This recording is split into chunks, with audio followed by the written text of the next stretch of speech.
আমার বাচ্চা হয়েছে আজকে 22 দিন। যেদিন হয়েছে সেদিন থেকে আমার শাশুড়ি দুনিয়ার এমন কোনো কুসংস্কার নাই যেটা তিনি প্রয়োগ করেন নাই।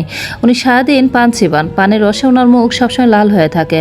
সবচেয়ে ঘৃণ্য লাগে যখন কেউ এসে আমার ফুটফুটে বাচ্চাটাকে একটু আদর করে, একটু প্রশংসা করে, অমনি উনি এসে পানের পিক ছড়ানো থুথু করে আমার বাচ্চার সারাটা গায়ে ছিটিয়ে দেন। ওনার নাকি ধারণা এতে বাচ্চার বদনজর কেটে যাবে। লোক চলে গেলে আমি বাথরুমে গিয়ে নরম তয়লে দিয়ে ঘষে ঘষে আমার কলিজার টুকরোকে পরিষ্কার করি। শুধু কি তাই, বাচ্চার মাথার কাছে এনে রেখেছেন গাছের ডাল, বিছানার চাদরের নিচে লুকিয়ে রেখেছেন 5টা মরচে পড়া লোহার টুকরো। আর সবচেয়ে ভয়ঙ্কর ব্যাপার হলো এই তীব্র গরমে উনি বাচ্চাকে ভারী কম্বল দিয়ে পুরো ঢেকে দিয়ে যান। আমি সরিয়ে দিলে আমার অবর্তমানে এসে আবার ঢেকে দেন। কোনোদিন যে আমার বুকের মানিক দম আটকে চাপা খেয়ে মরে যাবে এই ভয় আমি রাতে এক ফোঁটাও ঘুমোতে পারি না। আমার স্বামী যখন ওনাকে বোঝাতে চায় উনি বুক চাপড়ে কাঁদেন, বলেন আমি কি তোর শত্রু নাকি? এভাবেই তোরেও পিঠের উপর রাইখা মানুষ করছি, এখন জেনানার বুদ্ধি পাইয়া আমারে পর বানাইলি। ঘরের কোণে টিমটিমে আলো জ্বলছে। মাঝরাত পার হয়ে গেছে অনেক আগেই, কিন্তু নিহানার চোখের পাতা এক করার সাধ্য নেই। সে বিছানার আধবসা হয়ে চেয়ে আছে পাশে ঘুমিয়ে থাকা 22 দিনের ফুটফুটে নবজাতকটার দিকে। বাচ্চার ফর্সা কপালে কালো কাজলের এক মস্ত বড় টিপ, যা কপাল ছড়িয়ে প্রায় কান ছুঁয়েছে। নিহানা আলতো করে বাচ্চার গায়ের উপর থেকে কথাটা সরিয়ে দিয়ে চোখ বন্ধ করে একটু ঘুমানোর চেষ্টা করলো। 40 মিনিট পর দরজার খট করে শব্দ হলো। অন্ধকারেও পানের তীব্র ঝাঁঝালো গন্ধ ঘরের বাতাসকে ভারী করে তুলল। নিহানার পুরো শরীর শক্ত হয়ে গেল। সে জানে কে এসেছে। কি করলা এটা বউ? কার্তিক মাসের শেষ রাতের দিকে বাতাসে হাড় কাঁপে, আর তুমি পোলাডার ওদলা করে রাখছো। রাহেলা বেগম পা টিপে টিপে বিছানায় পাশে এসে দাঁড়ালেন। ওনার ফিসফিসে গলার আওয়াজেও একটা কর্তৃত্বের সুর। নিহান লম্বা একটা শ্বাস নিয়ে নিজের রাগ দমানোর চেষ্টা করলো। গলা নামিয়ে বলল, আম্মা গরমের জন্য ফ্যান চলছে, ঘরের ভেতর কোনো বাতাস নেই, বাচ্চাটার ঘেমে পিঠ লাল হয়ে গেছে, ও তো গরমে ছটফট করছে। রাখো তোমার গরম, কচি বাচ্চার গায়ে বাতাস লাগলে একেবারে ধনুষ্টঙ্কার হয়ে যাইব। আমার পোলারেও আমি জ্যৈষ্ঠ মাসের গরমে লেপ দিয়ে ঢাকা রাখতাম, কি সুন্দর চাঁদের মতো বড় হয়েছে। বলে রাহেলা বেগম পশমিশ কম্বল টেনে এনে বাচ্চার বুকের উপর থেকে মুখ পর্যন্ত টেনে দিলেন। নিহানার বুকের ভেতরটা মোচড় দিয়ে উঠল। সে ছিটকে উঠে কম্বলটা টেনে নামিয়ে দিল। আম্মা দয়া করে বুঝুন, এভাবে মুখ ঢেকে দিলে বাচ্চা শ্বাস নিতে পারবে না। আপনি কি চান আমার বাচ্চাটা বড় কোনো ক্ষতি হয়ে যাক? নিহানার গলার আওয়াজ একটু চড়ে যেতেই রাহেলা বেগমের মুখটা অভিমানে কালো হয়ে গেল। উনি কোমরে হাত দিয়ে দাঁড়িয়ে চোখ দুটো কপালে তুললেন। কি কইলা তুমি? আমি আমার নাতির ক্ষতি চাই, এটা তোমার মুখের ভাষা বউ? রক্ত পানি কইরা নয়, 9 মাস পেটে ধরে আমার পোলারে জন্ম দিয়েছে, আর আজ তুমি 2 দিনের বৈরাগে আইসা আমারে দয়া মায়া শেখাও। ওনার গলা কাঁপছিল। রাগ আর অপমানে রাহেলা বেগমের চোখের কোণে পানি চলে এলো। এই পানিটা মেকি নয়, এটা ওনার অন্ধবিশ্বাসের গভীরে থাকা এক ধরনের অধিকার বোধ।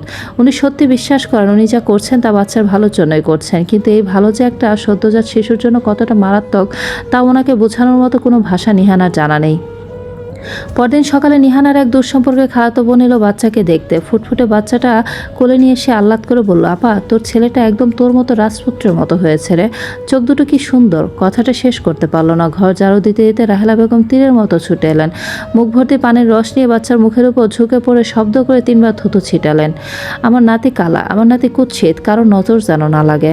বাচ্চার কপালে আর গালে পানির দুর্গন্ধযুক্ত লালা ছিটকে পড়লো। খালাতো বোনটি ভয়ে আর অবাক হয়ে স্তব্ধ হয়ে গেল। নিহানার মনে হলো ওনার বুকের ভেতরকে ফুটন্ত তেল ঢেলে দিয়েছে। সে সজোরে বাচ্চাকে কোল থেকে কেড়ে নিয়ে বাথরুমে ছুটে গেল। নরম তোয়ালে দিয়ে সুন্দর করে পানির সেই লাল ছিটকে যাওয়া থুতু পরিষ্কার করে দিল। এভাবে আর কতদিন? নিহানা ফুপিয়ে কেঁদে উঠল। দুপুরে নিহানার স্বামী সাফিন অফিস থেকে ফিরে নিহানা আর চুপ থাকতে পারলো না। ড্রয়িং রুমে সাফিনের হাত ধরে সে প্রায় চিৎকার করে কেঁদে উঠল।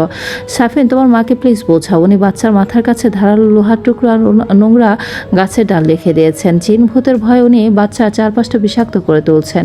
আমি আর পারছি না সাফিন, আমার দম আটকে আসছে।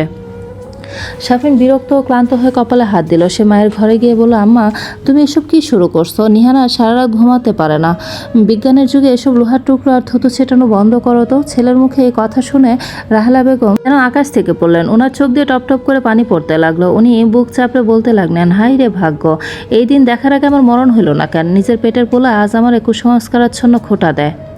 বউয়ের মন্ত্র পইরা মায়ের অবদান ভুইলা গেলি। তোরে যখন জিনে ধরতে নিছিল এই লোহার টুকরো দিয়ে তোরে বাঁচাইছে। আজ তুই বড় ডাক্তার ইঞ্জিনিয়ার হইয়া মায়ের মুখে চুনকালি দিলি। ওনার কান্নায় সারা বাড়ি ভেঙে পড়ার উপক্রম হলো। রাগ অভিমান আর জেদ রাহেলা বেগম ঘর থেকে বের হয়ে বারান্দার কোণে গিয়ে বসে রইলেন। ভাত পর্যন্ত ছুলেন না। সাফিন মাঝখানে পড়ে দিশেহারা হয়ে গেল। সে নিহানার ঘরে এসে বলল, নিহানা একটু মানিয়ে নাও না মা। মা তো খারাপ উদ্দেশ্য করছে না, ওনার তো একটা ভালোবাসাও আছে বাচ্চার ওপর। ভালোবাসা? নিহানা হিসহিস করে উঠল। যে ভালোবাসা আমার বাচ্চার জীবন কেড়ে নিতে পারে তাকে আমি ভালোবাসা বলি না শাফিন। সেদিন রাতে নিহানা ভয়ে চোখ বন্ধ করতে পারছিল না। রাত তখন 3টা। ক্লান্তিতে নিহানার চোখ দুটো যখনই একটু লেগে এসেছে তখনই একটা অদ্ভুত খসখস শব্দে তার ঘুম ভেঙে গেল। অন্ধকার সে দেখলো একটা কালো অবয়ব বিছানার পাশে দাঁড়িয়ে আছে। রাহালা বেগম অতি সাবধানে নিহানার দিকে চেয়েছে, আবার সে ভারী কম্বলটা বাচ্চার মুখের উপর সম্পূর্ণ টেনে দিচ্ছেন। বাচ্চার গোঙানির হালকা শব্দ নিহানার কানে এলো। নিহানার শরীরের সমস্ত রক্ত মাথায় চড়ে গেল। একটা তীব্র ভয়ে সে বিছানা থেকে লাফিয়ে উঠল। বিছানা থেকে লাফিয়ে উঠে নিহানা এক ঝটকা বাচ্চার মুখের উপর থেকে কম্বলটা টেনে ছুঁড়ে ফেলে দিল। অন্ধকারে সে স্পষ্ট দেখতে পেল 24 দিনের পুচকে বাচ্চাটা নিঃশ্বাস নিতে না পেরে ছটফট করছে। তার ফর্সা মুখটা কেমন যেন নীলচে মেরে গেছে। বুকটা ধরফর করে উঠল নিহানার। বাচ্চাটাকে বুকে জড়িয়ে ধরে সে রাগে, ক্ষোভে আর তীব্র আতঙ্কে কাঁপতে কাঁপতে রাহালা বেগমের মুখোমুখি দাঁড়ালো। আপনি আবারও এত রাতে বাচ্চার কাছে এসেছেন আম্মা? নিহানের গলা কাঁপছিল, কিন্তু সে কাঁপা গলাতেও এবার এক ইস্পাত কঠিন দৃঢ়তা। রাহালা বেগম একটু থতমত খেলেন, কিন্তু পরক্ষণে নিজের গলা উঁচিয়ে বললেন, আইসি তো, ওনার ভালো লাইগাই আইসি। কার্তিক মাসের শেষ রাইতের এই হিম বাতাস চইলা গেলে পোলাডারে বাঁচাইতে পারবা? চুপ করুন আম্মা, দয়া করে আর একটা অমিথ্যা অজুহাত দেখাবেন না। নিহানা আর নিজেকে ধরে রাখতে পারল না। আমি জানতে চাই, আপনার থেকে কি আমার বাচ্চার প্রতি আমার ভালোবাসা কম? 10 মাস 10 দিন এই সন্তানকে আমি আমার নিজের পেটে বয়েছি। আমার ছেলের কিসে ভালো কিসে খারাপ সেটা একজন মা হিসেবে আমি আপনার চেয়ে অনেক বেশি ভালো বুঝবো। দয়া করে আমার বাচ্চার জীবন নিয়ে এভাবে খেলা করা বন্ধ করুন। বউয়ের মুখে এমন চড়া কথা শুনে রাহালা বেগমের অহংকারে আঘাত লাগলো। উনি কোমরে হাত দিয়ে চোখ দুটো বড় বড় করে চিৎকার করে উঠলেন, কি কইলি তুই? আমি নাকি আমার নাতির জীবন নিয়ে খেলি? কত বড় মুখ তোর বউ! আজকালকার মাইয়া মানুষের পায়ে একটু বাতাস লাগলেই ড্যাম কেয়ার হয়ে যায়। 2 কলম ইংরেজি পইরা ভাবো দুনিয়া সব উদ্ধার হয়ে গেছে। নিজের মায়ের থেকে বাচ্চার ভালো বোঝো। আমার কোল খালি কইরা আমার পোলাডারে জাদুটোনা করছে। এখন আমার নাতিটারেও আমার থেকে দূরে রাখতে চাও। এই ঘরে আমার কোনো দাম নাই, আমি বরং বিষ খায় মরি। ওনার চড়া গলার আওয়াজে শাফিন ঘুম থেকে উঠে বসে ভ্যাবলার মতো বসে আছে, কিন্তু নিহানা এবার আর শাফিনের দিকে তাকালো না। সে শক্ত মুখে বাচ্চার বিছানার দিকে চেয়ে রইল। রাহেলা বেগম যেতে যেতে দরজা চৌকাঠে দাঁড়িয়ে বলেন, আর হদ, ঘরের দরজা ভেতর থেকে লক করবা না, কয়ে দিলাম। আমার নাতির বয়স 3 মাস না হওয়া পর্যন্ত এই ঘরের দরজা খোলা থাকবো। কখন জিনের নজর পড়ে, কখন কি অঘটন ঘটে যায় কেউ টের পাইবা না। দরজা বন্ধ রাখলে ঘরে কোনো বিপদ হলে আমি আসতে পারবো না। বলে উনি পা দাপিয়ে চলে গেলেন। শাফিন ক্লান্ত গলায় বলল, নিহানা মাঝরাতে আবার কি শুরু করলে বলো তো? মা তো একটা কথাও বলবে না শাফিন, জাস্ট একটাও না। নিহানা পাথরের মতো গলায় বলল, সারা রাত সে আর এক ফোঁটাও ঘুমালো না। বাচ্চার বুকে হাত দিয়ে বসে রইল, যদি মাঝরাতে শ্বাস বন্ধ হয়ে যায়। পরদিন সকালে শাফিনের জরুরি কাজে ভোরে একটু শহরে গিয়েছিল। কাজ শেষ করে সকাল 10টার দিকে সে বাসায় ফিরল। ড্রয়িং রুমে পা রাখতেই সে দেখল নিহানা সম্পূর্ণ গোছগাছ করে কোলে বাবুকে নিয়ে সোফায় বসে আছে, পাশে দুটো বড় বড় ব্যাগ। শাফিন অবাক হয়ে বলল, কি ব্যাপার নিহানা, ব্যাগ গুছাচ্ছ কেন? নিহানা অবজ্ঞার দৃষ্টিতে শাফিনের দিকে তাকালো, বলল, আমি আমার বাবুকে নিয়ে আজই বাবার বাড়ি চলে যাচ্ছি। শাফিন, মানে বাবার বাড়ি যাচ্ছ কেন হঠাৎ? শাফিন আকাশ থেকে পড়লো, হঠাৎ না শাফিন, এটা অনেক আগেই হওয়া উচিত ছিল। এগুলো আমার আর ভালো লাগছে না। এই দমবন্ধ করা পরিবেশে এই আদিম কুসংস্কার আর তোমার এই মেরুদণ্ডহীন নীরবতা, সব কিছুর একটা সীমা আছে। আমি এখানে থাকলে হয়তো কোনোদিন সকালে উঠে দেখবো আমার বাচ্চাটা আর বেঁচে নেই। নিজের সন্তানকে বাঁচাতে হলে আমাকে এই বাড়ি ছাড়তেই হবে। তুমি তোমার মায়ের অন্ধ বিশ্বাস নিয়ে এই ঘরে সুখে থাকো। নিহানা ব্যাগ দুটো হাতে নিয়ে দরজার দিকে পা বাড়ালো। শাফিন স্তব্ধ হয়ে দাঁড়িয়ে রইল, তার পায়ের তলার মাটি যেন সরে যাচ্ছে। নিহানা যখন দরজার কাছে ঠিক তখনই শাফিন পেছন থেকে এসে নিহানার হাতটা শক্ত করে চেপে ধরল। শাফিনের চোখ দুটো তখন লাল হয়ে গেছে। নিহানা প্লিজ, শাফিনের গলা বুঝে এলো। সে নিহানাকে ড্রয়িং রুমের সোফায় বসিয়ে সোজা চলে গেল আমাদের ঘরে। রাহেলা বেগম তখন বিছানায় শুয়ে নাক মুখ ঢেকে ফুপিয়ে কাঁদছিলেন। ছেলের মনে আঘাত দিয়ে নিজের কর্তৃত্ব বজায় রাখার পুরনো কৌশল।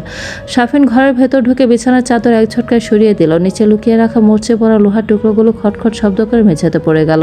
শাফিন জানলার পাশে রাখা নোংরা গাছের ডালটা তুলে জানলা দিয়ে বাইরে ছুঁড়ে ফেলে দিল। রাহেলা বেগম ধরফর করে রুমে আসলেন। এ কি করস শাফিন? অমঙ্গল হয়ে গড়ে পোলা। কোনো অমঙ্গল হবে না মা। শাফিন এবার চিৎকার করে উঠল। ওনার গলার আওয়াজ পুরো বাড়ি কেঁপে উঠল। অনেক হয়েছে আম্মা, আর না। আপনার এই তথাকথিত ভালো হওয়ার চক্করে আজ আমার সংসার ভাঙতে বসেছে। আমার স্ত্রী আমার সন্তানকে নিয়ে বাড়ি ছেড়ে চলে যাচ্ছে। আপনি চান আপনার নাতি সুস্থ থাকুক? তাহলে শুনুন, আজ সকালে পাশের এলাকার করিম চাচার 1 মাসের নাতনিটা মারা গেছে। জানেন কেন? এই তীব্র গরমে দাদি নাতি মিলে তাকে লেপ কম্বল দিয়ে পেঁচিয়ে রেখেছিল। বাচ্চাটা গরমে দম আটকে বিছানায় নীল হয়ে মরে পড়েছিল। করিম চাচার নাতনির মৃত্যুর খবরটা শুনে রাহেলা বেগমের মুখের সমস্ত রং উড়ে গেল। উনি থতমত খেয়ে গেলেন। কি কর, সত্যি? হ্যাঁ সত্যি, ডাক্তাররা বলেছেন একে সাডেন ইনফ্যান্ট ডেথ সিনড্রোম বা দম আটকে যাওয়া মৃত্যু বলে। আপনি আমার বাচ্চার মুখে কম্বল চাপা দিচ্ছেন। আপনি কি চান আপনার নিজের হাতে আপনার নাতির এই একই দশা হোক? আর এই যে পানের পিক ছিটানো এই নোংরা লালা থেকে বাচ্চার কত বড় ইনফেকশন হতে পারে আপনার কোনো ধারণা আছে? আপনি যাকে জিনের আসর বলছেন ওটা আসলে অক্সিজেনের অভাব। আপনি কি আমাদের ভালো চান নাকি নিজের জেদ পূরণ করতে চান? রাহেলা বেগম পাথরের মতো বসে রইলেন। ওনার এতদিনে চেনা পৃথিবীটা যেন ওলট পালট হয়ে গেল। করিম চাচার নাতির মৃত্যুর কথা শুনে ওনার নিজের বুকের ভেতরটা ভয়ে কেঁপে উঠল। উনি সত্যিই তো নিহানার বাচ্চার ক্ষতি চাননি। উনি নিজের অবুঝ বিশ্বাস থেকে এসব করেছিলেন, কিন্তু সেই বিশ্বাস যে এতটা ভয়ঙ্কর হতে পারে তা শাফিনের এই রুক্ষ বাস্তবতার মুখোমুখি দাঁড়িয়ে উনি প্রথমবার উপলব্ধি করলেন। শাফিন ড্রয়িং রুমে ফিরে এসে নিহানার সামনে বাচ্চা ছোট ছোট হাত দুটো ছুঁয়ে বলল, আমি ক্ষমা চাচ্ছি নিহানা। একজন স্বামী আর বাবা হিসেবে আমি ব্যর্থ হয়েছিলাম, কিন্তু আর না। এই ঘরে আর কোনো কুসংস্কার চলবে না। এই বাবু আমাদের দুজনের, এর সুরক্ষার দায়িত্ব আমার। নিহানা শাফিনের চোখে সত্যতা দেখতে পেল। সে ব্যাগ দুটো মেঝেতে নামিয়ে রাখলো। ঠিক তখনই রাহেলা বেগম ধীর পায়ে ড্রয়িং রুমে এসে দাঁড়ালেন। চোখ দুটো ভেজা। উনি নিহানার সামনে এসে নিচু গলায় বললেন, আমারে মাফ করে দাও বৌমা। আমি মূর্খ মানুষ, যুগের পরিবর্তন বুঝি নাই। আমার নিজের জেদের লাইগা আমার কলিজার টুকরা নাতিটার ক্ষতি করতে নিছিলাম। আমি আর কোনোদিন এইসবে বাধা দেব না। তোমরা যেভাবে পারো আমার দাদু ভাইটারে সুস্থ রাখো। নিহানা দেখলো রাহেলা বেগমের চোখের পানিটা এবার মেকি নয়, এটা একজন অনুতপ্ত দাদির খাঁটি চোখের জল। নিহানা আর কিছু না বলে শাশুড়ির হাত দুটো জড়িয়ে ধরলো। সেই রাতের পর থেকে ঘরের টিমটিমে আলোটা বদলে গেল এক উজ্জ্বল মুক্ত বাতাসে। ঘরের দরজা এখন বন্ধ থাকে। ফ্যানের মৃদু বাতাসে রাজপুত্রটা শান্তিতে ঘুমায়। মাথার কাছে এখন আর কোনো মরিচা পড়া লোহা বা নোংরা গাছের ডাল থাকে না, বরং থাকে এক মায়ের সজাগ দৃষ্টি আর বাবার অটুট সুরক্ষা। কুসংস্কারের অন্ধকার কেটে গিয়ে সেই ঘরে অবশেষে এক চিলতে ঘরের ভোরের আলো ফুটে উঠল।